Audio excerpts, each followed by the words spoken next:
আমাদের সমাজে দেখবেন কোনো মানুষ যখন মারা যায় কোনো বাচ্চা রেখে, যেদিন মারা যায় সেদিন দায়িত্ব নেওয়ার জন্য 100 জন দাঁড়ায় যায়। বিয়ে আমি দিব, পড়ালেখা আমি করাবো। 3-4 দিন, 1 মাস 2 মাস যাওয়ার পরে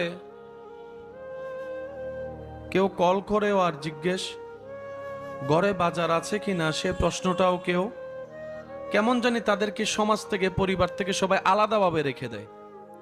এমন ভাবে আমরা বিহেভিয়ার করি, মনে হয় যেন আমরা কখনো মরবই না, আমাদের ছেলে মেয়ে কখনো এতিম হবেও না। আমরা অন্য এতিমদের প্রতি, অন্য দুঃখী মানুষের প্রতি এমন ভাবে আচরণ করি আমরা যেন কোনোদিন বিপদেও পড়ব না, আমাদের কোনোদিন অর্থ শেষই হবে না, আমাদের কোনোদিন এই যৌবন শেষই হবে না, শক্তি শেষ হবে না। রব বলে যে এই কখনো চিন্তা করিও না, এই কাজ কখনো করিও না, তুমি অন্যের উপর দয়া করো যেন আমি রব তোমার উপর দয়া করতে পারি। আর একটু মহাব্বতের আওয়াজে বলেন সুবহানাল্লাহ। রব বলে যে তুমি অন্যকে সচ্ছলতায় খাওয়াও, আমি যেন তোমার ওই অভাব অবস্থায় তোমারে খাওয়াইতে পারি, ওই দিকের লক্ষ্য রেখে। সুবহানাল্লাহ।